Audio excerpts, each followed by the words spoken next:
other day, I hopped into an Uber.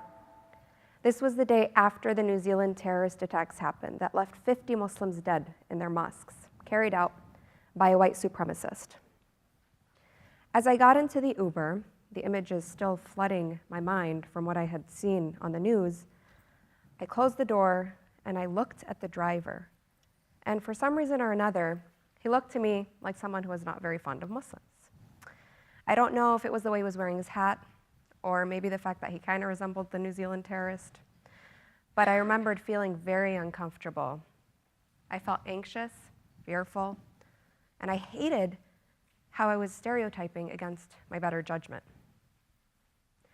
It's been said that America's a melting pot, and we like to think that we are an inclusive country, at least more inclusive than other countries. But I don't like this term because it assumes that we all have to blend together in order to losing everything along the way, the things that make us so distinguished and unique. So instead, I'll use the salad bowl metaphor. Because in every great salad, each ingredient retains its visibility, its characteristics, its flavors, everything that makes us so unique. So it's been said that America is a salad bowl of a country. And like I said, we like to think we're very inclusive, but the truth of the matter is we've always been fearful and hesitant when it comes to allowing refugees and immigrants into the country. Even though refugees and immigrants have so much to add to our salad bowl and our American culture, and I've seen this firsthand by working with refugees. A few examples in history will clearly show and illustrate that hesitation. Between 1820 and 1860, it was the Irish that arrived to America seeking refuge after the Great Irish Famine. The sentiment in America was extremely negative. Americans did not want the Irish in the country because they accused them of being rapists, of bringing crime with them, and of creating a burden on the economy. Irish refugees and immigrants went on to becoming incredible political thinkers and leaders, like our 35th president, John F. Kennedy. A couple years later, it was people of Jewish descent that were entering the country after the Holocaust. Again, the sentiment in America was extremely negative. In 1939, 8 out of 10 Americans were actually opposed to admitting Jewish refugees into the country, because again, not only was America going now through the Great Depression and they feared the economic burden that these refugees would cause the country, but they also feared their differences. They feared the way these people dressed and the religion that they were ushering and bringing to the country. Again, as time went on, some of the greatest contributions to the sciences, technology, media has been by the Jewish community. It's sad, really. We've all witnessed these atrocities in history and so many more that I don't have time to mention today. And we thought that there's no way this would ever happen again because we're a kinder, more empathetic people. And even if not, we have social media to hold us accountable. These things would go documented on platforms like YouTube and Facebook and Google, and we'd see heart-wrenching images and we'd spring into action. But in 2011, we witnessed the greatest refugee crisis since World War II. The amount of refugees that have left their homes with absolutely nothing to return to is in the millions.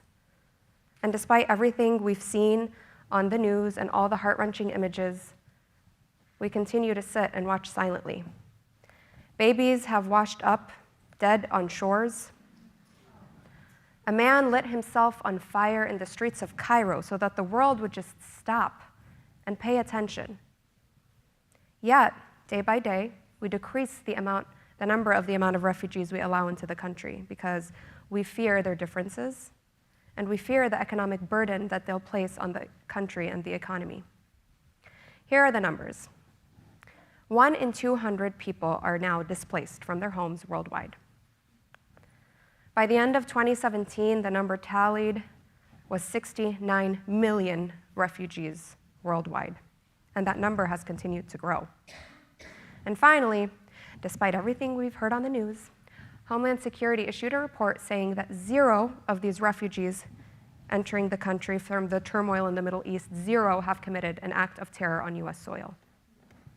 And while we're on the topic of terrorism, I would like to pose the question, what does terrorism look like?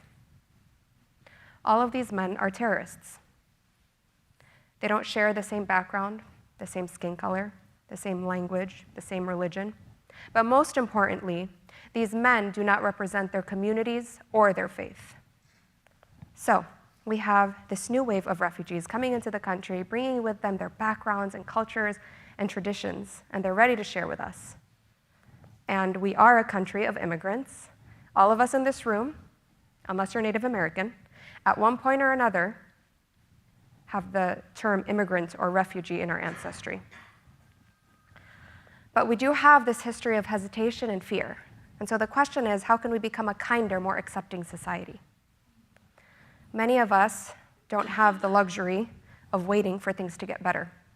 We want to see a better future for ourselves and for our children, nor should we accept waiting as an answer. I personally saw the need to create dignity through work and a safe space for dialogue and conversation, and so I started a company called Blue Meets Blue, which is an ethical luxury clothing line that employs refugees in the United States. After they arrive to the United States legally and obtain their work permits, we're able to work with them. This is a unique place for art therapy, where art therapy comes to life. We focus on empowering specifically female refugees by providing them fair employment and an opportunity to serve their households. We focus on community. Because of our gatherings, they now have newfound members and friends to share their stories and hopes and dreams and aspirations with. In a world of fast fashion, we focus on slow fashion. Our pieces are pieces of longevity. They mean something to the people who are making them, and they mean something to those who are going to purchase them. And finally, we eliminate a lot of the misunderstanding about the refugee crisis by spreading love and awareness through our fashion. I'd love to share an example of some of the incredible pieces that the artisans at Blue Meets Blue created. We noticed a few things. We noticed that as they sew, naturally, they have many deep conversations, which in the form of art therapy has helped them get rid of a lot of their anxiety and their depression. They express themselves through the intricate work that they do. Each piece is a representation of that artisan's work. And finally, they explore a lot of personal emotions. It's as if that focus on the beading and the sewing has created an awareness and a connectivity between their self-expression and their emotions, which in turn has helped them take a step toward validating those emotions and realizing the feelings that bring on the depression or trigger the PTSD. You see, it goes so far beyond creating beautiful garments. It's important to understand that when you give people an opportunity to contribute, this has an impact on the entire society. There was an analysis that was conducted over 30 years in 15 Western European countries that found that refugees benefit their host country within just 5 years of arrival. The study found that after the spike in migration, there was a direct correlation with a boost in the economy and a direct correlation with the rates of unemployment dropping. This is a contradiction to the claim that refugees place a burden on their economy. You see, when you give a refugee a job, they no longer seem like a burden. And when a refugee becomes a friend or a colleague, they no longer seem like a threat. The faster they integrate into society, the faster they become productive members of society. For example, workers, entrepreneurs, investors, innovators, and taxpayers. So refugees are contributing by working, and we can contribute by giving them an opportunity, or we can contribute by supporting others who give them an opportunity. Or, and this is something we can all collectively do, we can pause and have a conversation and educate ourselves. We live in a world where it's so easy to talk about divisive issues in a disrespectful manner, where civility truly seems like it's slipping away, where people can be online bullies, hiding behind fake names and fake identities, commenting negatively on people's social media walls because they feel like they don't disagree. And I'm not sure when this became acceptable, but I want my children to grow up in a world where they respect others because of their differences. It starts at home. If we want our children to be kind and empathetic human beings, we have to model that behavior ourselves. So I implore you, the next time you're out and about and you see somebody that looks a little different than you, or maybe you hear about a new refugee family in town, maybe get to know them. You never know what fascinating things you'll learn and what you'll find you might have in common. It's been said that one good conversation can shift the direction of change forever.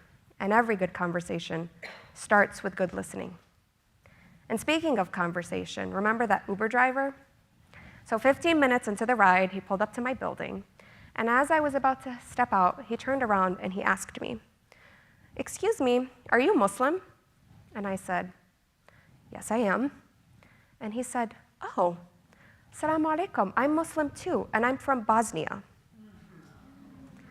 It really went to show me that we have so much more in common than we think, and we cannot let the fear win. Thank you.